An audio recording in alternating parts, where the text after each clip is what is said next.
There was a study that I was just reading today that 26% of working women haven't contributed anything to their retirement savings in the past year. And it's likely that an even higher percentage, while they contributed to their savings, didn't contribute as much as they probably should have. Hello there, and welcome to another episode of the Wealth-Wise Women podcast. My name is Wes Cuprill, and in this week's episode, I'm going to keep things relatively short and sweet. What I want to do is touch base on a few of the things that you need to think about with the end of the year quickly approaching. And the first thing is to make sure that all of your insurance elections have been reviewed for the upcoming year. You want to make sure that your coverage is adequate, review all the things that may have changed in your policy, and make adjustments accordingly. You know, insurance continues to get more and more expensive and honestly more and more complicated. So you want to make sure that you have all your ducks in a row on that front and have adequate coverage should you need it in the new year. The other thing that I want to talk to you about is setting financial goals for the upcoming year. You know, I don't think there's any better time than the present, but I know a lot of people like to use the start of the year as a time to think about their financial goals. So now is a good time to look back at the past year, think about some of the things that worked, some of the things that you want to change, and, you know, put down in writing what some of your financial goals are for 2025. I especially want to encourage you to give extra thought to your savings, not just your emergency savings, but also your retirement savings. You know, especially I think in this inflationary period, it's important to realize that taking advantage of the market now is key for long-term growth. There was a study that I was just reading today that 26% of working women haven't contributed anything to their retirement savings in the past year. And it's likely that an even higher percentage, while they contributed to their savings, didn't contribute as much as they probably should have. You're leaving money on the table. And again, it all comes down to compound interest. That is one of the most valuable things. I mean, Warren Buffett called compound interest the eighth wonder of the world for good reason. The longer that you're in the market and the longer that your savings has time to grow, the more growth you will experience over time. This episode of the Wealth-Wise Women podcast is brought to you by Money and Clarity. Wall Street likes to make personal finance and investing complicated, but we're here to tell you that it isn't. But saving and investing for your future can bring with it stress, emotions, and uncertainty, as well as many questions like, how much do I need to have saved for retirement? What happens if the market declines?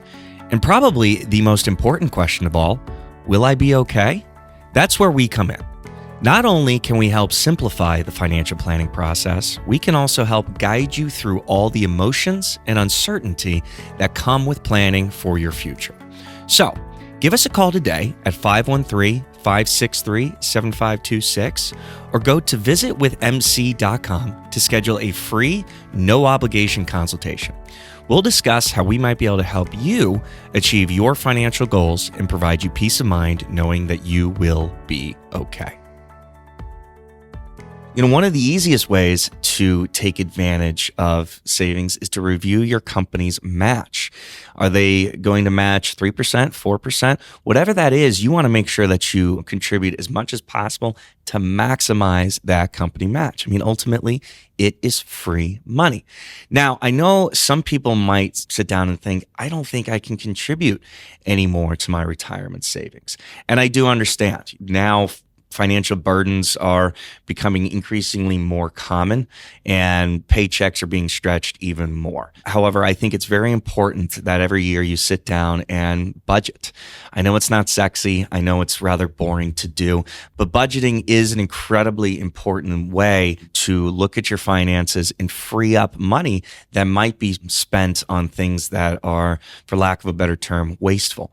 You know, take a look at all your subscriptions. Are there any that you aren't using anymore?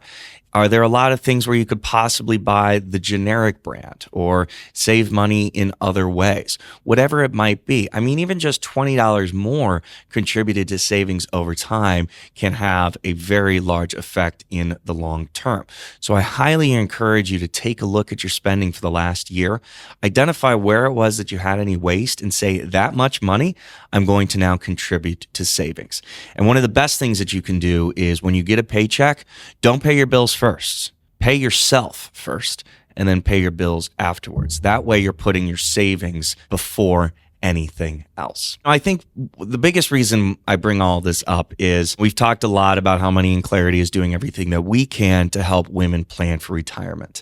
And that's why I want to make 2025 a year of wealth for women. I can't change the entire world. I can't change the system.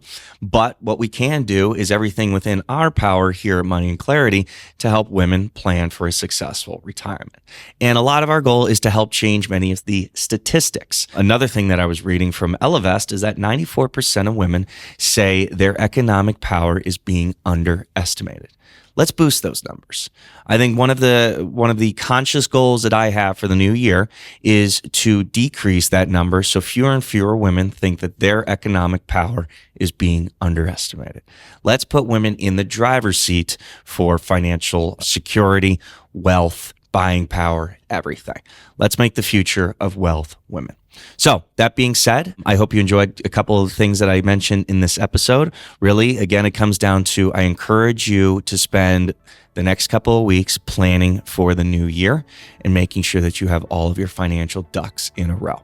And if there's anything that you feel that we could help you with, whether it be budgeting, planning for retirement, taking a look at your investments, please do not hesitate to reach out.